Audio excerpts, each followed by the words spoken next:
nós, seguindo o nosso 10º encontro do Direito Econômico. No encontro passado a gente falou sobre a concorrência. A concorrência não é um valor absoluto, e assim iniciava o tópico. Eu vou dar continuidade para a gente continuar a ter aí o raciocínio do tema, né? Vamos lá. A concorrência não é um valor absoluto. Entretanto, deve-se advertir, conforme Paulo Fiogirini, Entretanto, deve-se advertir, conforme Paulo Forgione, que a concorrência não deve ser perseguida como um fim em si. Ela poderá ser sacrificada para que seja atingido o fim maior da ordem econômica, qual seja a garantia de uma vida digna às pessoas conforme os ditames da justiça social.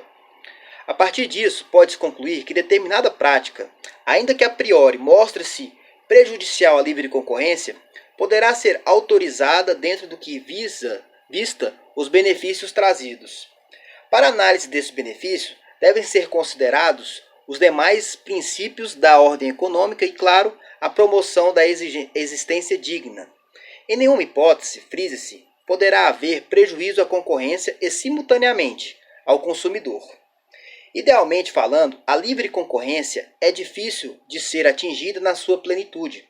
Uma concorrência perfeita significaria homogeneidade dos produtos, mercado otimizado, homogeneidade dos produtos, mercado otimizado, informações disponíveis para todos, mobilidade dos fatores de produção e etc. Na imensa maioria dos casos, esses fatores não se fazem simultaneamente presentes, podendo ocasionar práticas distorcidas. A Constituição reconhece o poder econômico. O que não é tolerado é o uso abusivo deste mesmo poder. O mercado é um bem protegido pela Constituição, como prescreve o artigo 219 da Constituição Federal de 88, verbis aspas. O mercado interno integra o patrimônio nacional e será incentivado de modo a viabilizar o desenvolvimento cultural e socioeconômico, o bem-estar da população e a autonomia tecnológica do país, nos termos da lei federal. Não deixa de ser curioso que o mercado só é referido na Constituição Federal no artigo 219, dentro do título 8, que trata da ordem social, no capítulo destinado à ciência e à tecnologia. O mercado é um bem coletivo, juridicamente protegido, pois a todos afeta. Logo, quanto melhor ele funcionar, mais benefício trará a todos. Objetiva-se assegurar uma estrutura e um comportamento dos agentes econômicos, de modo que a competição, ao selecionar os mais capazes, faça com que fique potencializada a satisfação das necessidades dos consumidores, com uma eficiente afetação de recursos, estes sempre escassos. Parecem, assim, bem nítidas as vantagens de um efetivo sistema concorrencial. Falamos aí da concorrência não é um valor absoluto. O próximo, o princípio constitucional econômico da defesa do consumidor. A consagração da defesa do consumidor como princípio constitucional da atividade econômica não pode gerar suspeita. A consagração da defesa do consumidor como princípio constitucional da atividade econômica não pode gerar suspeita, sendo inafastável sua devida apreciação quando em jogo o direcionamento ou a solução de problemas com implicações jurídico-econômicas. Há de se buscar equilíbrio entre as empresas que atuam no mercado e entre estas e os consumidores. Se o mercado tende a ajustar e aproximar-se do equilíbrio entre oferta e demanda, não há como concebê-lo sem a figura do fornecedor e do consumidor.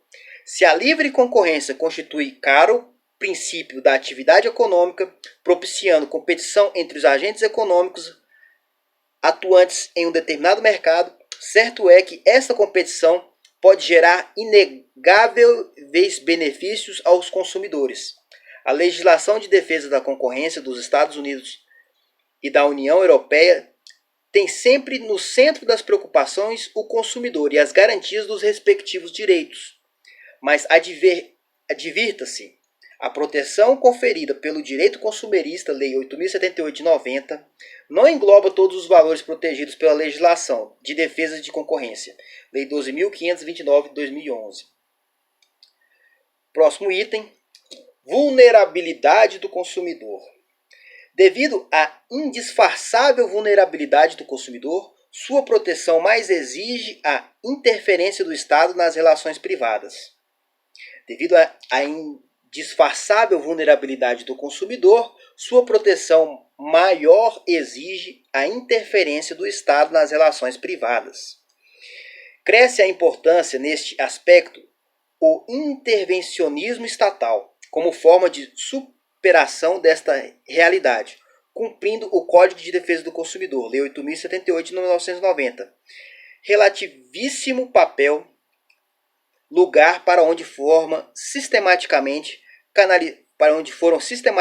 canalizadas as preocupações do Constituinte no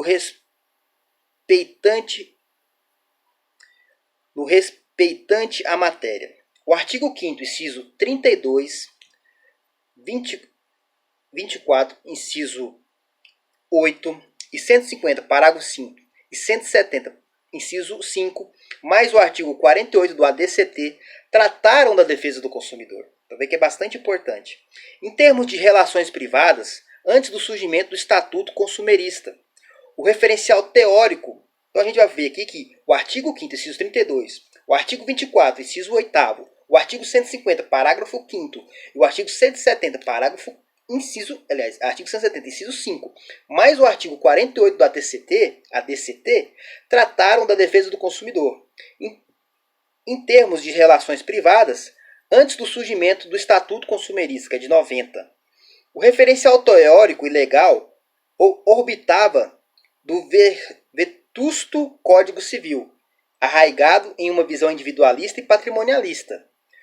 Com a introdução do CDC, estabeleceu-se um novo referencial normativo, fomentador de uma pululante e auspiciosa jurisprudência, mais consentânea com as odiernas exigências de fortalecimento do indivíduo consumidor frente às realidades e vicissitudes do mercado e da vida. Próximo item aqui, mercado e consumidor. A ideia de que os mecanismos naturais de mercado, com sua incessante busca por eficiência de toda ordem, voltados direta ou dissimuladamente para a obtenção do lucro, resguardariam o interesse dos consumidores, pois o mercado é a ele destinado. Cai por terra quando examinada a realidade que se nos apresenta, farta a exemplificação de abusos do poder econômico de toda a ordem, seja na formação dos cartéis e na constatação de monopólios e oligopólios, seja pelo comportamento imposto ao consumidor pelas agressivas políticas de marketing que a todo instante geram novas necessidades para eles. Ou seja, é contestável a chamada soberania do consumidor, mesmo que os economistas se recusem a fazer considerações morais sobre a importância das necessidades a satisfazer e aceitem como dados as estatísticas sobre preferência. A realidade mostra que os produtores e fornecedores criam muitas vezes necessidades às quais pretendem dar resposta. No mundo atual, a relação fornecedor-consumidor tornou-se massificada pelo fato da produção em grandes escalas. Os espaços antes ocupados por uma contratação personalizada entende-se diferenciada, negociada, comutativa e etc. Foi substituído por uma contratação adesiva, impessoal, distante, de modo que o consumidor fica numa condição, por assim dizer, passiva. Opção para o consumidor somente existe na medida em que o mercado as propicia. Além disso, um sistema de propaganda intensiva, geradora de novos hábitos de consumo, gera novas necessidades. Em um quadro assim estabelecido, é fácil perceber o grau de potencial lesividade a que está exposto o consumidor. Próximo item aqui, o CDC. CDC é o Código de Defesa do Consumidor. O Código de Proteção e Defesa do Consumidor se constitui, sem qualquer dúvida, num notável avanço sobre muitos aspectos, pautando-se pelo melhoramento verificado dos mais adiantados países industrializados, seguindo as diretrizes assinadas pela ONU, bem como trilhando os caminhos principiológicos traçados pela Comunidade Econômica Europeia para os países que a integram. Verdade é que a legislação consumerista, juntamente com as normas protetivas da concorrência, constitui um forte balizamento para o mercado. De se observar, entretanto, que a legislação de proteção de defesa do consumidor tem alcançado melhores resultados do que as normas de defesa da concorrência. Esta ainda extremamente carente de observância e acatamento da realidade brasileira.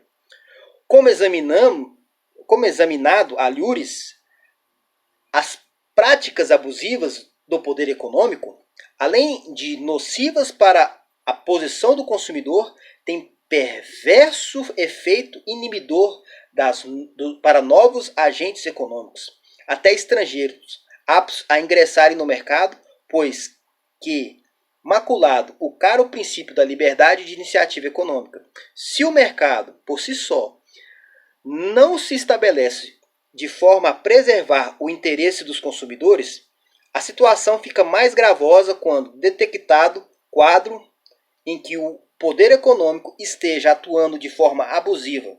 Assim faz-se natural a preocupação do Constituinte para com o consumidor, sendo que a defesa do consumidor preencheu de forma eloquente um espaço normativo solicitado pelo sistema.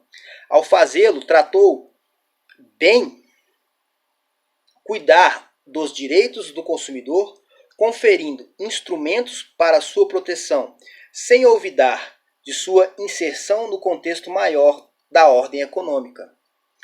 Como sintetiza a doutrina, abre aspas, assim, com os olhos fixos nos valores esculpidos da Constituição, a legislação consumerista constitui um sistema próprio, com princípios vetores, CDC, artigo 4, e regras fundamentais de ordem pública, CDC, artigo 1º. Estampou rígidas normas contratuais, mitigando a ilimitada autonomia da vontade de tempos longínquos, obstando presença de cláusulas abusivas, as quais declarou nulas de pleno direito, CDC, artigo 51. Submeteu o fornecedor às regras da responsabilidade civil, objetiva por danos causados por fato ou vício do produto ou do serviço, CDC, artigos 12, 17, 18 e 25, superando a dogmática da responsabilidade com base no elemento subjetivo, a culpa. Estabeleceu, outrossim, solidariedade entre aqueles que participam do fornecimento de produtos ou serviços, desde a produção até a comercialização, CDC, artigo 12, 13 e 18. Fixou ainda novas regras e prazos, novo sistema para os vícios redibitórios. Novas regras e prazos, novo sistema para os vícios redibitórios, artigo 18 e 20. Entre inúmeras outras regras protetivas. Estamos aqui com 3 minutos e meio. A gente começa no próximo encontro aí a falar sobre consumidor e concorrência. Muito obrigado. Até a próxima.